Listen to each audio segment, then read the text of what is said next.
Hey everyone, welcome to our new podcast, Fitness and Stuff, featuring your two hosts, Nick Bland and Jordan Leisure. So, the whole point of this podcast is to give out simple and effective information regarding health and fitness, nutrition, all the above, and not only to just give you advice, but really to walk alongside of you in this journey. We're all on a journey together to get better in our fitness and health goals. And so why we wanted to start this is because we have kind of a different stance. I come from a fitness background. I'm a certified personal trainer. I have a bachelor's degree in kinesiology, exercise science, done a lot of work with clients, worked with hundreds of people, helped out hundreds of people, and done a lot of stuff on myself, both good and bad, and I've learned a lot. I'm always learning. I'll always admit that I don't know everything. But what we want to do is not just have another fitness professional come on a podcast and kind of tell you what's right or wrong. That will be part of it. But we also want to add in someone else to kind of come from perspective, sometimes playing devil's advocate on me and challenging what I'm saying, which is great, but also a perspective of someone who's not necessarily a huge fitness person or hasn't been in the past and is definitely not a fitness professional and is learning. And like I said, we're all learning, but someone that maybe more of your average Joe in the gym. And so that's where Jordan's coming in. Yeah, I've been known as an average Joe most of my life, just about in all aspects. But no, I do think I can definitely provide that perspective as someone who is still learning things, but has begun to make fitness more of a priority and more of a habit. I can kind of come from the perspective of someone who hasn't always been like that, and try to relate to people who are struggling a little bit, because I had many struggles over the course of my life trying to kind of get myself where I wanted to be fitness-wise. So, and going back and forth, making mistakes. And I've made all mistakes too. So all the time. I'm not saying that, but I think it will be very beneficial for everyone who's listening to hear both sides of the spectrum. And like I said, sometimes Jordan, with whatever the topic, will challenge me, because it's really easy for someone, that their job is fitness, their job is health, to kind of get a little narrow-minded and be able to be and think, well, why aren't they doing this, or why isn't this person doing this? This is easy, or not necessarily easy, but just do it, right? Where a lot of times it's hard to step out into a someone that's not necessarily a big fitness goer, but is trying to figure it out, and so that's where I think Jordan can really come into play and really add a big benefit to it all. So starting out here, we wanted to start with something that is a very common topic, probably the most common out of all of the topics that we'll cover, and we're going to do kind of an overview. You can get really in depth and really. I mean, I could spend hours and hours and hours talking about fat loss, and that's what we're going to be talking about is fat loss specifically. But we're kind of take it as a 30,000 foot view, and then kind of go from there and kind of see where it takes us. But the main topic is fat loss, and then what I wanted to specifically talk about is the 3 common mistakes people make when trying to lose weight and fat. So maybe you've never tried to lose weight before, maybe you've tried a lot in your life, but you're in a scenario where it's like, man, I really want to lose some weight, or I don't feel healthy, or maybe you got some not too good of news from a doctor about cholesterol or blood pressure or something, and they're saying you need to lose some weight. So this is a very common occurrence, especially in America and first world countries, where people are coming to these scenarios in their life and they don't really know what to do, and they follow these common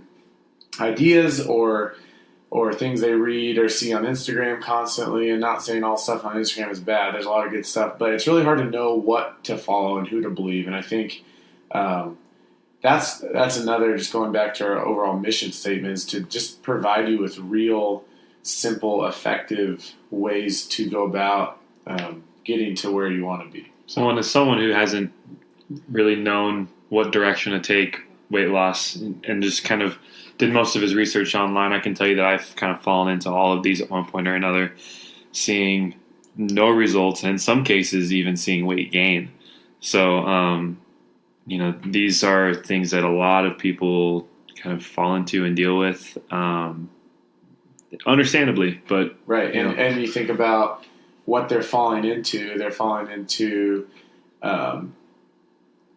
these scenarios that aren't too good, and or this advice that isn't necessarily optimal or beneficial at all. Sometimes very negative, but a lot of times the driving force behind that? It's marketing and money, with supplement companies, with quote unquote fitness experts, professionals, models, whatever you want to call it. People just trying to gain followers and get money. I mean, that's kind of the unfortunate truth. Not everybody's like that at all. There's a lot of great fitness professionals and experts out there that really do know what they're talking about, that aren't just trying to take your money. But yeah, so that's kind of where we're coming at. And I think, so we'll just jump into it. And our first topic we want to talk about in regards to the three common mistakes people make when trying to lose weight and fat. I like talking about trying to lose fat more than weight. Is number one is ignoring your calories, not being aware of your calories. Very simply put, calories are a measurement of energy the energy that we get from food. So our bodies need a certain amount of calories to operate every day, just to do normal stuff, or even just to lay down and be alive. Even if you're just laying in bed and being alive, our bodies need calories for that. Obviously, we need food. Everybody knows that. But the problem is it's hard to know how much. And what also gets tricky is everybody's kind of in a different spot because everybody weighs different amounts and they're shaped differently and they have different goals and genders and ages and all that stuff comes into play. So it can get tricky. But yeah, do you have anything to add on that? No, I mean, he's exactly right. Everyone's different. Everyone has different goals, different bodies that they want to kind of piece together. Not like a Frankenstein piecing together, but just like making their bodies where they want to look them. Right. Like that, people are out building bodies. I just wanted to make sure that the listener didn't think that I wanted them to go out and build bodies. Okay. Yeah. That's a little. Okay. So, anyways, so going more into depth on not ignoring your calories. First of all, you need to understand what calories are. So it's the energy that we get from food, and it's a measurement of energy that we use, like I said. And then knowing how much you need is really important on a day-to-day basis for your own goals. So I'll take me, for instance. Number one, let me start off by saying I'm a big guy. I am 6'3", currently about 220 to 225 pounds. Not normal. So when I say these numbers, this is not going to be probably reaching your average person. Definitely clarify that he's definitely abnormal. Abnormal. So I mean, okay, let's take Jordan, who's more of a average size for men. Average Joe. Okay? So so how much do you weigh right now? I am 5'10" generously, and about 175. 180, I hover in that range. Right. So a kind of a general rule of thumb, if Jordan's trying to stay about 175, and let's say he works out 3 to 5 days a week, moderately, maybe a little more intense some days, maybe a little less intense some other days, he can multiply his own weight by 15, and that'll give him about his maintenance calories. And that would be somewhere in the mid to upper 2000s for maintenance calories. For maintenance, yeah. Yeah, for maintenance. So that is him not trying to lose any weight. Okay, so let's say it's, I don't know off the top of my head the math, but let's say his maintenance calories are 2,700. So in order for him to then lose weight from 175 pounds, he needs to be eating less than 2,700 calories every day. And how much less, that kind of, there's a lot of variables there, and we could talk about that in later podcasts, but he needs to be eating less. If he wants to maintain his weight, he needs to eat about that. It's all ballpark. It's always a moving target. So getting obsessive over, down to the 1 calorie, on a day-to-day basis it'll drive you crazy. But about 2,700 calories to maintain, and then to get, if you want to gain weight, then you would have to eat more than that. And then that's also assuming that your exercise is consistent with that. So there's calculations for it, but the fact of the matter is you cannot ignore your calories. You at least need an idea. Tracking can be tedious. People can whine about it and complain about it, but I think it's crucial, especially for someone just starting out trying to lose weight. Is first of all, knowing your goal. Second of all, understanding how many calories you need to be eating to reach your goal. So let's say you're trying to lose weight, so you're trying to eat less, and then tracking each calorie you consume, because calories are sneaky, and a lot of times there's been studies that show that people think they eat a lot if they're trying to lose weight, think they eat a lot less than they really do. And so it's really easy to fall into that category, especially with the processed foods and all the junk that we do eat on a day-to-day basis in America and all that stuff. The calories are really, really hard to check or keep track of if you're not counting them physically. And it's so easy now with the apps on your phone. Absolutely. I mean, I use MyFitnessPal personally. I do pay the year subscription. It's like a $50 yearly subscription, and they have everything you could possibly think of. They have a barcode scanner on there too, and it will track not just your calories, but also once you get to the point where you're starting to count your macronutrients, like your carbs, your proteins, your fats, things like that, it all gets loaded in. There's also a free version that's really, really good too. And I use I use Lose It. It's called Lose It, which is another good app. It has pretty much all the things. Like, let's say I went to McDonald's and I got a Big Mac. It's going to be in there. Let's say I went to maybe somewhere healthier and got a salad. Generally, they're like going to be in there. Yeah. The other thing about tracking calories too, sometimes it is a little bit of a guessing game. And the more you do it, the better off you'll be and the more accurate you'll be. Again, it's all ballpark. You want to be generally in a deficit. Well, and I'd argue like being aware is even more important necessarily than being accurate right now. Just like being aware of if you're thinking every time you eat, how many calories am I putting in my body? Yes. Even if you don't know the exact number, the fact that you're asking yourself that question every time is a great start. Yep. I mean, that's when you think of, and we've talked about this before, Jordan and I have, but you think of like just empty calories and foods that have empty calories in it, and most of you probably heard that before, but like drinks like soda, like calorie-filled soda and stuff, that's like 140 calories at least, sometimes more. You think about alcohol too, that's way more, and people are consuming those things, but they're not. There's nothing to gain from that. You don't feel satisfied. You still feel hungry, and so, and then you can get into the whole thing about like if you drink like Coke, there's chemical stuff that in the Coke. There's chemicals that make you feel hungrier, and so you can go down that road too. But beyond that, you just aren't feeling satisfied because you're not being filled up with food. They're empty calories, and so then you look at something like McDonald's, and this is something that we're definitely going to cover in later podcasts, but I don't like looking at food as good or bad. I like looking at food as nutrient dense and not as nutrient dense, or not nutrient dense at all. But I think when we put food into categories of good or bad, it becomes you can get really a bad relationship with food, and that's when people fall into troubles of, well, I can't eat that because it's bad for me, or I have to eat that because it's good. And usually when people have that mindset, they can't stick to anything. Mm-hmm. And so understanding that, I can eat some ice cream, and it's not necessarily good for me, but more than anything, I'm just not getting many nutrients out of it. And this is kind of going down a little bit of a rabbit trail with calories is, as long as you're fitting in your main nutrients, you're getting all your nutrients. If you have a little extra calories, let's say you're trying to lose weight. So we take Jordan, for instance, go back to the first example where he's about 2,700 calories to maintain 175 pounds. Again, that's just a guess off the top of my head.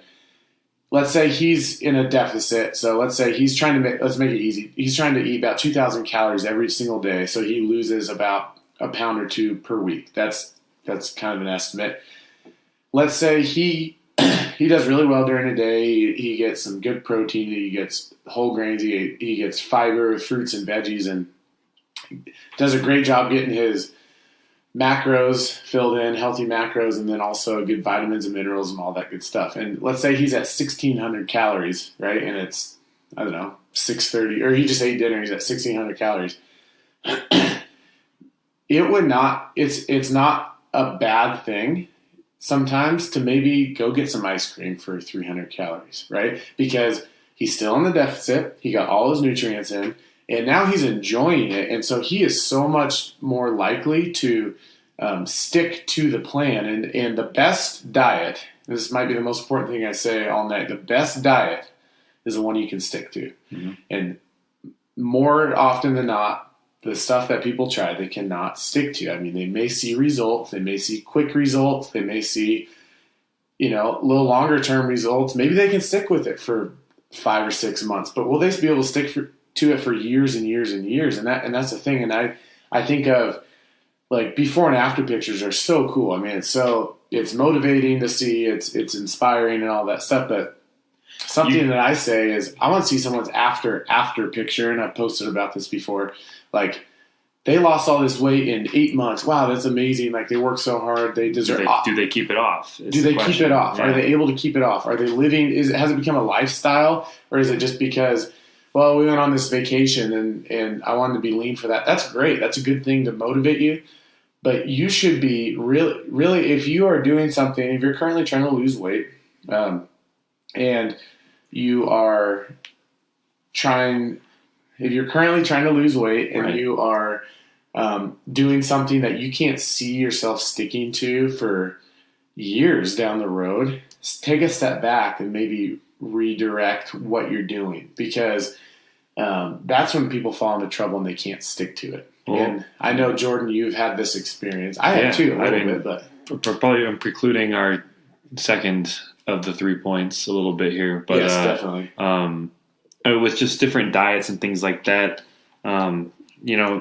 there's diet fads out there, and some diets work for some people. That's not to say that there's any diet that's wrong for you necessarily. Yeah, as long as you're not nothing, but right. Things are generally not, the main diets out there aren't inherently wrong. No, it's sometimes they can get you to focus on maybe not the right thing. Exactly. So like, if you're doing, and I like to talk about this one a lot, the keto diet, where keto diet is the low carb to no carb diet. Yep. That is fine and dandy. They've got the right idea. I mean, carbs aren't necessarily the worst thing in the entire world. Carbs definitely serve benefits, but it's not awful to cut your carbs a bit, especially because a lot of the carbs we eat are the processed and that's sugars. And that's more what that diet is getting you to do. I mean, as much as it's cutting out grains and breads and things like that, by cutting out carbs, that's basically a diet forcing you to give up a lot of like heavy, starchy,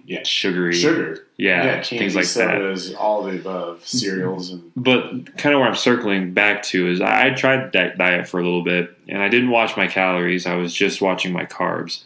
So I was still consuming more than my maintenance because I thought there's no carbs in this. I can have that. It's fine. I can have as much bacon and eggs and cheese as I want. And I noticed two things. I noticed, one, I didn't lose any weight. I gained a little bit of weight just because I was eating so many calories. I didn't know that. Yeah, it was. I had to eat a lot to gain weight, but I thought I can do that because this diet is no carb diet. I lose weight. And then the other thing is, it wasn't sustainable because you run into carbs in all sorts of different foods. Yeah. And all sorts of different healthy foods too. So I got like a month into it, and I was like, man, am I going to do this for the rest of my life? I don't think I have it in me to be able to do it. If you do, fantastic. Yeah. But for me personally, it was a lifestyle I wasn't going to be able to keep up for the foreseeable future, nor did I want to. Two things that come to my mind. Number one, about the keto is a lot of people, I shouldn't say a lot. There have been people that have been successful on the ketogenic diet. And that is great. It works for them. Like I said, the best diet for you is the one you can stick to. So if they can stick to it, they're satisfied, they're enjoying life, it's easy for them. By all means, please keep doing it, right? You're seeing results, feeling good, you're healthy, all that stuff.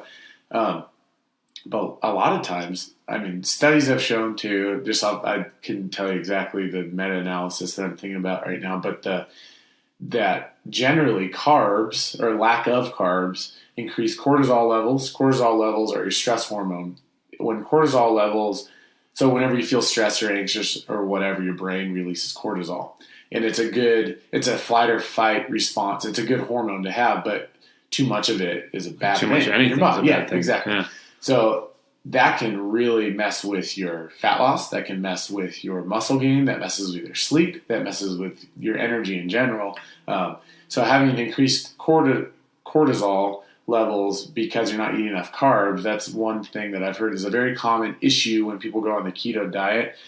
And then the other thing, just off of the keto, not just about the keto, but we've talked about this, Jordan, before, is the correlation versus causation. Like, what is causing one thing or another? Well, I went on the keto or better yet, that person went on the keto and they lost 25 pounds in, 6 months or 4 months or whatever it is. And they look jacked or they look great and they're on Instagram and they do this and that. And that's such a common thing that I see and hear. And I understand it. I mean, it's our human emotions playing into that. But what really caused them to lose weight, to get to a low body fat percentage, to be healthier? I'm going to guess they were eating in a deficit too. Eating in a calorie deficit. And that's the basis of everything when it comes down to it. Because you could be, like Jordan said, he was doing the ketogenic diet, but he's eating too many calories. So he's not going to see any results from that as far as weight loss goes. Yeah, I saw results. It was just not the results I wanted. It's bad results. Yes. So something to understand is, like, when people, or another person, maybe they're making themselves suffer and they're only eating bland, lean meat and fruits. Well, fruits are enjoyable. Let's say lean chicken and veggies for every meal. I'm just going to the extreme here. And someone loses 20 pounds and they look ripped and stuff. Of course they're going to lose weight because those are low-calorie foods. But people then all of a sudden think, well, in order to look like that, I have to eat these not very satisfying foods or foods that I don't really enjoy very much. And so now, well, shoot, I won't be able to do that. So I'm discouraged and I'm never going to even try that because I see this person. Or I won't be able to ever do the keto, right? Well, right. You don't have to do the keto. And to see results, you have to, like I said, really be in a calorie deficit. And this is all for weight loss, like we're talking about gaining muscle, all that stuff. That's for a different time, but this is for fat loss. So anyways, circling all the way back around, I think we covered some good stuff there on point number 1, and that's ignoring your calories. And that kind of goes into our point number 2, which is going on extreme diets. And I wouldn't always say keto is an extreme diet, but I think one thing you have to be careful with is if you are taking out a main macronutrient, there's a reason why it's a nutrient in most of our foods that we need, right? Carbs, proteins, fats. If you're suppressing one and eating more of the other two, or really taking away from two and eating a lot of one, on purpose or not, generally things are not going to go too well. The best diet is a balanced diet. I mean, just like balance is good in all aspects. It's no different with your body. Yep. You need to supply it with all these different things. Well, and that goes into and that goes into the thought, like, and this is my philosophy is you have to enjoy what you're doing to stick with it. And this goes back to point number 1. Point number 1 and point number 2 definitely go together on this podcast, but you have to enjoy what you're doing. So if you are, let's say you are, I don't know, very obese, you're very overweight, you haven't paid attention to your health in years, you haven't worked out, maybe a variety of reasons, okay? There's a lot of people like that out there. That happens. But let's say you're used to eating fast food 5 days a week. I mean, people do that, right? Let's say you have two Cokes a day, not even Diet Cokes a day, right? That kind of thing. Do you think getting a person like that, who's used to eating like that, and cutting out all of that junk, quote unquote, bad food, right? I don't like using bad food, but very nutrient less, very. That is the equivalent of taking someone who's addicted to meth and just taking away their meth. Like Right. they're gonna have extreme withdrawals, Right. Because food is I mean, addicting. they may Yeah. not want to go kill somebody, but well, they might. Right. Feel Well, like that that. depends. I mean, dude, have you ever gone more than a couple days without a Big Mac? yeah. Yes, I have. Yeah. Oh, me actually, too, actually. But what if? But whatever. Anyways, you get the point where if you are not, so a person like that, what I would personally do if I was helping a person like that is, I would first of all try and cut out some of those empty calories, especially those drinks, and then I would try and teach them moderation. I would try and start having them mix in a little more fruits and veggies and stuff they enjoy. It's right? a process. You It wean doesn't- someone off. Yeah, but even at, let's say now that person drops 150 pounds and they're feeling great and they're healthy, but they still have that sweet tooth. Like I mentioned before, like mixing in some ice cream sometimes, yeah, that's a good thing to do. Why? Gotta be Because you able can to enjoy. stick. Yeah, you can stick to it. It's easy to overdo it, so you have to be very calculated about it. You have to do it in moderation. You do need to get your good nutrients in. But having French fries every now and again, French fries are my personal favorite food and junk food. Nick is a Bad. French fry. I am a French fry. Bad, quote unquote, food, right? Not bad food, but that is my favorite thing to kind of binge on or have a cheat meal on. And I do it probably more than you think. Oh, well, those guys like that, they only have one cheat meal a week or something. Well, no, I wouldn't say that. But what I do a very good job of is, number one, tracking my calories and my macronutrients, getting all my healthy foods and my fruits and my veggies and my proteins and healthy carbs. Then you budget. And then I budget my calories for the end of the day, or maybe on a Friday night, I know I'm going to be eating, ice cream and French fries and stuff. So, I let myself go a little bit more on Friday, but not over the top. So there's a balance. There's always a balance. Yeah, and I guess I can pose this question for not just me, but for the listeners also. If you do go over one day, like let's say your maintenance is 2,700 and you go 3,300 one day. Yeah. I mean, how do you rectify that? How do you recover from that kind of thing? You, just like anything, you can't take back what you did, and maybe it was okay that you did it. I think one issue that people get very discouraged, and I think one day is not going to hurt you. In fact, one bad week, but the problem is you get in a bad habit and then you start going down a bad road, but that's a different topic. If you have one bad day, think about it. Don't think about your calorie amount in a 24-hour period, because our calories do not reset at midnight. Like, it's not like it's 11:30. Oh, I better get, or I don't have any calories left, but I can eat at 12:01. But on my phone, it does that. Yeah, but it's the next day on my phone. Yeah, that's how our bodies work. So, in fact, so think about it. Like, I just ate eggs and sausage. When anybody's eating, you're technically in that moment in a calorie surplus, right? Because you're consuming more than you're burning. So think about it like that. So people get stuck in this day-to-day being obsessed. So what, you ate over 300, 400, 500 calories on one day, eat a little bit less the next couple of days and you'll be right back to even, or even less than that, and you'll be off on the better side of it. So don't get obsessed in the moment too much. And I think more than anything, don't get discouraged by a bad day or even a bad couple days, because you can always get back on track and you can always find a way to lower that back down. So that was a good point, Jordan, on that. And again, just kind of circling around points one being ignoring calories, not tracking them on these common mistakes we're talking about. And then 2, going on extreme diets. Anything extreme, like we talked about, if you can't adhere to it, you can't stick to it. And generally, if it's extreme, it's in the word, it's an extreme thing. It's an extreme program, you won't be able to stick to it. And so, you'll know the difference. Yeah. You'll know that you'll understand, because you know your body better than anybody else. If it's something that you simply cannot sustain, then no matter the results you see, if you can't sustain it, it doesn't matter if you lose 10 pounds in 3 weeks. Yeah. Like, if you can't do that consistently, you need to figure out a different method. I think about so many people that, they do this yo-yo thing back and forth, because it's so satisfying seeing so much weight come off. And I think one of the biggest tools, and I've talked about this before, one of the biggest skills and tools someone can have is patience. Because as long as you're doing everything right and you're being consistent, if you are patient, it'll pay out. It'll pay off, and you just be patient. The issue we run into is we want results super fast, and I understand that. I'm not a very patient person, but if you can be patient, if you can train your brain to be like, you know what, I'm gonna set little goals. I'm gonna celebrate the little victories along this journey, and be patient instead of saying, well, I need to lose 12 pounds in a week and a half or something. First of all, if you do that, it's probably, depending on where you start, probably not very healthy. Number two, it'll be miserable trying to do that. And so, like, for instance, a very simple thing, and I think this is the last part I'll talk about with extreme diets, is like, take Jordan's plan, for instance. Like we said, 2,700 calories is what he needs to maintain his body weight. Let's say he's trying to lose weight.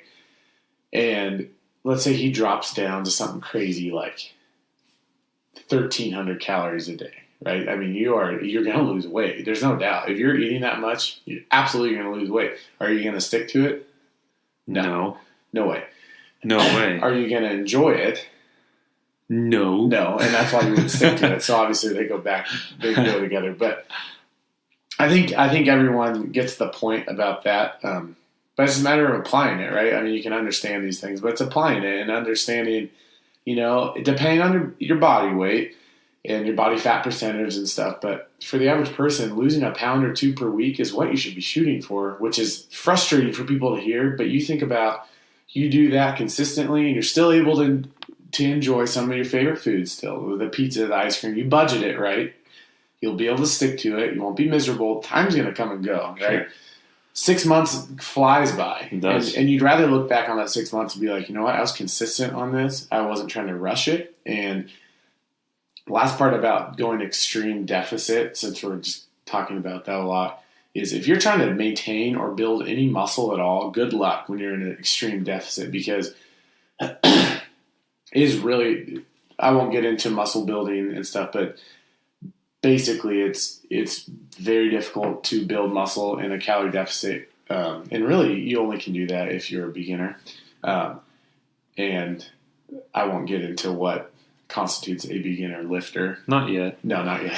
we got time. Yeah, we got a lot of stuff to get into. But anyways, you won't build muscle. In fact, you're going to lose a lot of muscle. If Jordan has now a pretty good amount of muscle because he's been lifting for the last 6 months. Yeah, 4 months. 4 months yeah. consistently hard. And he's gained quite a bit of muscle, especially these last few months. And if he all of a sudden went down to 1,300 calories, no matter how hard he was working in the gym, he would absolutely lose a lot of that muscle, because your body's, what is biologically, if you think about it, biologically, what our body doesn't want is muscle. That's why it's so hard to build, technically. This is another road I won't go down right now. But that's why it's so hard to build a lot of muscles, because our body's fighting it, because there's an energy balance. And muscle takes a lot of energy. That's why it increases your metabolism. Right. And that's a good thing, but you have to also understand that if your body's fighting itself when it comes to having muscle. You just naturally put us into point number 3. Yes. Which is, the best way to go about losing fat workout wise. Yeah. So Jordan, let's go to January 5th. Right. Let's say January 5th, 2020. Okay. So coming up next year. If you go into a common gym, in your town or wherever you are, January 5th, everybody has those New Year's resolutions. Everybody's like, this is the year I'm going to do this, right? All that good stuff. Where do you see the most people in the gym? Generally, where are the most people in the gym? Every single person is on a treadmill. Every single person. No, that's not true. But a lot of people are on a treadmill. A lot of people are on the treadmill, especially the people that aren't in there very often, right? And that's a very common thing. And this is point number 3, is a big, big mistake that people make is doing steady cardio and not doing any weightlifting at all when you're trying to lose fat. The common thing is, well, I'm going to go out and I'm going to go run, for 45 minutes 4 times a week or whatever. Cardio, let me first say, is not bad. It's not inherently bad at all, right? There's a lot of health benefits. It's good for your heart, your brain, your organs. It can help you live longer, all that good stuff. But we're talking strictly on weight loss and fat loss. when it comes to that, cardio, especially slow, steady cardio, whether it's walking or jogging slowly or biking or even swimming a little bit or the elliptical, any of those things, not optimal for losing weight. And there's multiple reasons on that. Do you have anything to add before I go more into that? I want to, because I mean, for me, this has been kind of eye-opening as someone who always was a runner in school and never really noticed any sort of significant weight loss. Yeah, it's been kind of just it's because it's not something you would think about. Like if common sense would tell me distance running, I see runners on TV all the time. People I ran cross country with, they were all just so thin and frail and flyweights, and it's just logically, I would think that's how you get there. Well, and technically speaking, you can lose weight and get to your goals, depending on what your goals are, by just doing cardio. So let me say that there's always exceptions, but I'm talking about the average person just doing cardio. I'm talking about long, steady. Well, and they have their food in check too, is what it comes down to. But so I never want to say these black and white statements because that's not how any of this works. No, nothing's black and white. But generally speaking, when it comes to losing weight, as far as a fitness, the fitness side of things goes, when it comes to losing weight, cardio is not what is optimal for you. And what is? It's lifting weights. So you think about, or anaerobic activity. So sprinting too is actually a very good thing for fat loss. But you think about, just really quick before I jump into this a little bit more, you look at a long distance Olympian runner, and you look at a sprinter in the Olympics, right? They run both very, very high level elite athletes who generally will have lower body fat percentage than sprinters, which is kind of a weird thought. It's like, well, these people run, what about the long distance runners, the ones that do ultra marathons and stuff? They actually have and store more fat. And why that is because our bodies, when you do resistance training, and that's why lifting weights is optimal for fat loss. When you do resistance training, your body goes through a lot of processes and things for building muscle, maintaining muscle, all that stuff. Boosts your metabolism. It boosts your basal metabolic rate, so the calories you burn at rest. Everybody burns calories at rest. So if I was going back to point one, if I was laying in bed, not doing anything all day, I'm going to burn a certain amount of calories. And that depends on your weight and your age and your gender and all that stuff, your activity level and your muscle mass.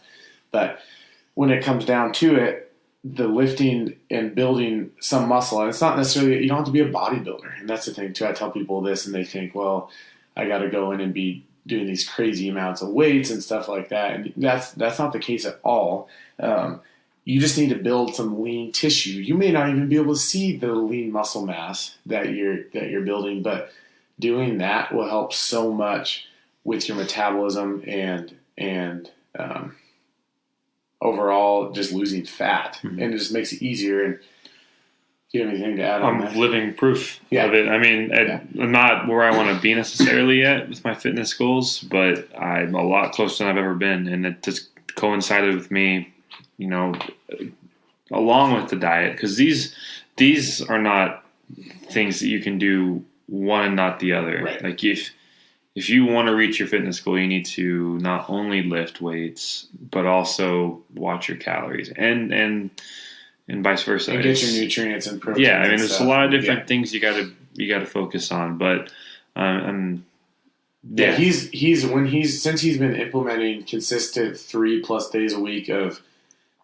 at least moderate to an intense lifting, he's seeing great results. This is someone with a desk job. Yeah, I've lost roughly, depending on the day, 20 to 25 pounds in a few months. He's been awesome. And that's just someone who, I've fallen off the wagon a few times. It happens to everybody. I've had days where I've just gorged and thought, oh man, I'm going to fall back into this. But, just kind of being consistent with the calorie counting and with the weightlifting more than anything else. That's been the biggest change. Yeah, he's been great with that. But you feel so good after you do it. I mean, you just feel so...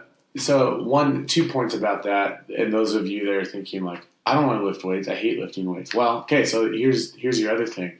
sprinting workouts, high intensity interval training workouts, Resistance. workouts at home where you're doing push-ups, where you're doing core work, P90X type stuff. All that stuff constitutes as what I would say in the realm of what you'll benefit from the most when you're trying to lose fat. When I say that cardio, I mean the slow, steady cardio, the 9-minute mile pace or slower, and you're going for 4 miles. Yeah, the 30-minute walk. And you're not doing anything else. That's when you get into trouble for multiple reasons. But so don't feel like you necessarily have to go get a gym membership, spend money, or say, I don't have time for that, or I don't have money, or I'm too intimidated to go into that. You don't have to do that. Stuff like I said, P90X, Insanity. I actually have an at-home program that works great too. It's about 30 minutes, 3 times a week. And that kind of stuff constitutes for that too. Depends on your goals. If you want to build like a good amount of muscle, yeah, you can get some good lean muscle and lean tissue from doing those like at-home workouts and stuff like that. But you will be limited on size. Like if you're trying to become a bodybuilder, that's a totally different category. Look like, a big, strong, muscular guy. You're going to have to lift weights. Like, really like me, you have to lift weights. The other thing is, not everybody's like Jordan, but average Joe. Average Jordan. Yeah. Average Jordan.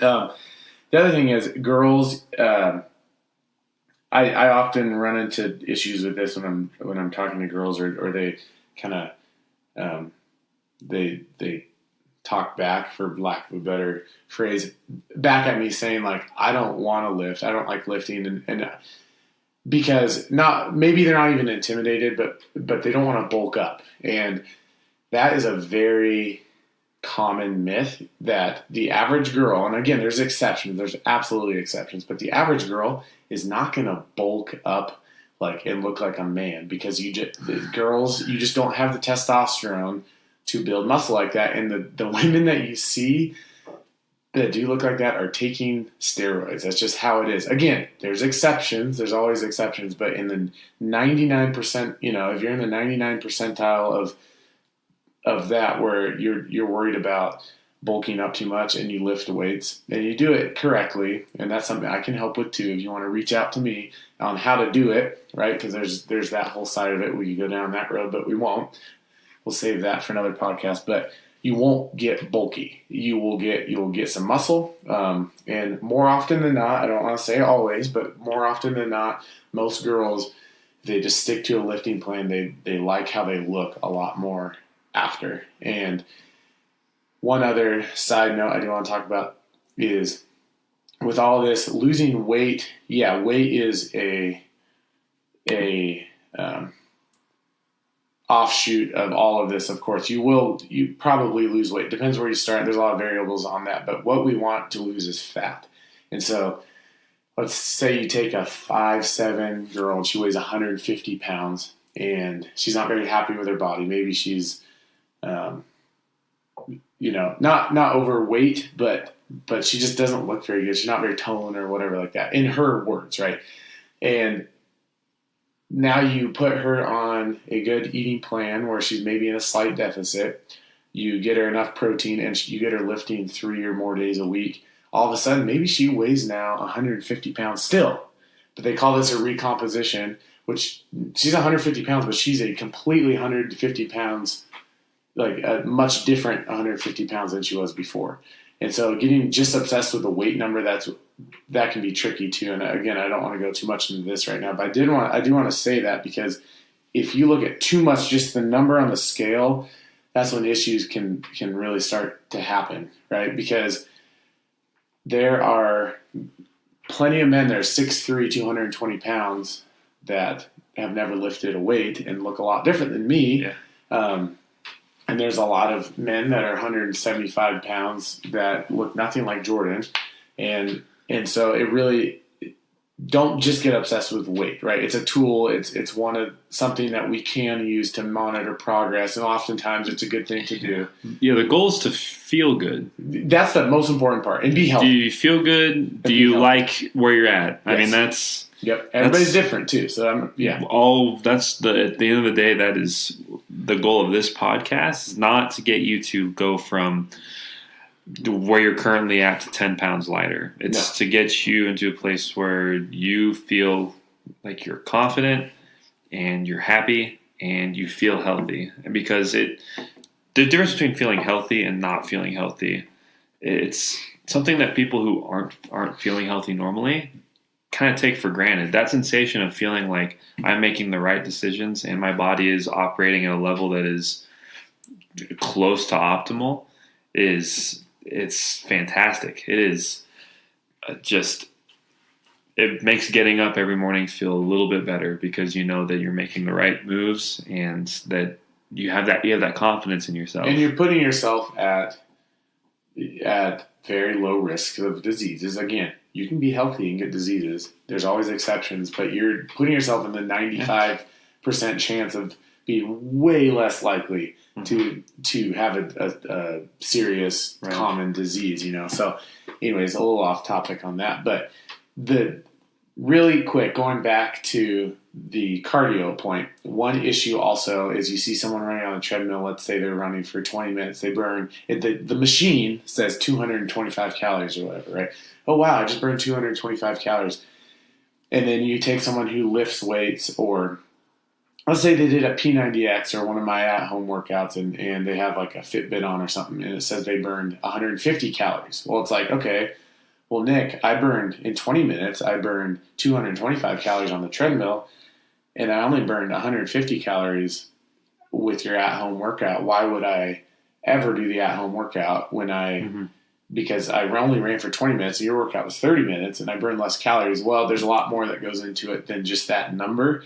Like we were talking about, like I mentioned before, building muscle takes energy. Maintaining muscle takes energy. Having a higher metabolism is the name of the game when you're trying to lose weight. So doing all the things you possibly can to increase your metabolism, and the leading thing that you can do is build some lean tissue, some muscle mass. Again, it's not even stuff you necessarily have to see, but this will get your resting metabolic rate higher when you're trying to burn calories. So when you're sleeping, you're burning more calories because your body using the energy from the food to burn it. When you're just watching TV, I mean, who doesn't want to watch TV and burn more calories, right? Right. And people don't understand this. They just see that number and say, well, I burned 225 calories from that. Well, okay, so now then let's fast forward 24 hours from each one of those workouts. More than likely your metabolism is going to be higher from that at-home workout. The low resistance, the high intensity, the more anaerobic pathways in your body that you're using when you're doing that. You will be burning more calories the next 24 to 36 hours than you would have from the slow, steady cardio. In fact, studies show that after you're done running, like a slow pace, I'm not talking sprints or even like a fast mile, but like a slow, like we talked about. A jog. Yeah. Or a walk or whatever.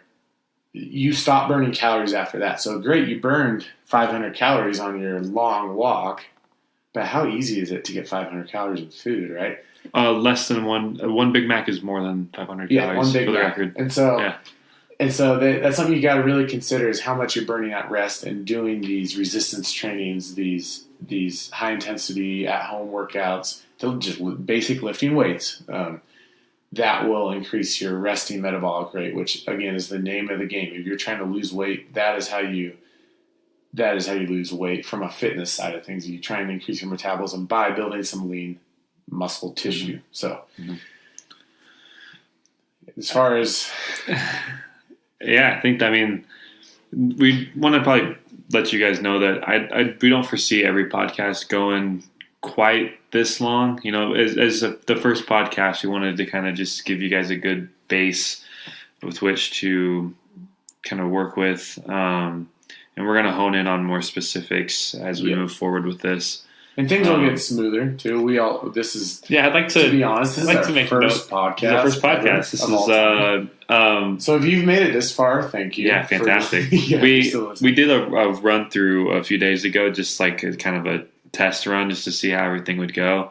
And I'd like to mention that Nick found a way to insert a bland pun into both of these. I think. Yes. See, I don't even remember that. Yeah, totally. Yeah, I think we'll be able to expect bland food, bland food, bland Bland Puns. We'll get one of those every single podcast. Yeah, for those of you that don't know, my last name is Bland. My name is Nick Bland. Again, I'm Bland. just reminding you. So if you're a little lost in what we're talking about. Yeah, so I mean, that can kind of get us to, as we're wrapping this up, where can people find you if they've got questions? Yeah, so my main platform currently is Instagram. So that's at Nick Bland Fitness World. Just on Instagram. I'm public. You can go on there. My phone number and email should be on there as well. We are just now in the process of starting a YouTube channel, so we are starting that, and that's where most of these podcasts will be. Mm-hmm. You probably are listening to this on YouTube if you're listening to this right now. And we'll work towards getting these things onto, like iTunes, different places like that too, as we start to get more of them out, because that stuff does cost a little bit of money. That depending on how many different places we want to go to, that price can get kind of steep. So once we get there, the last thing too, our vision of this is not always just to be us talking. We would love to have guests. So if you're ever interested on being a guest, please text me, call me, direct message me, or Jordan as well. You can find him on Instagram, and you can find him sometimes in my posts on Instagram too, because we work out together. Yeah, some like goofy faces, dumb stuff. But contact us if you want to be a guest, because we're not only going to be looking for guests that are other fitness professionals or are experts on stuff. We want to bring in guests that are going through certain stuff. They're a certain body type. They're a certain part in their life, and so then people can relate in the audience. Yeah, you're not the only one going through this. It's guaranteed. Yeah. Right, and so it's not just me as a fitness professional pointing my finger at you and telling you need to do this or you need to do that. Mm-hmm. So anyways, we love to have some guests on here. We're pretty open to what this will look like. We want to definitely get feedback. So if you have feedback on any of this, please let us know. Questions, that's the other thing. We will be taking questions at some point. So if you ever have any questions you want us to cover in a podcast, please direct message me, text me, call me. Call him, beep him if you want to reach him. Me. I would do that. So anyways, that is about all we got. So yeah, we got the Kim Possible reference out of the way at the very end there. So I'm satisfied. Yeah. All right. Thank you.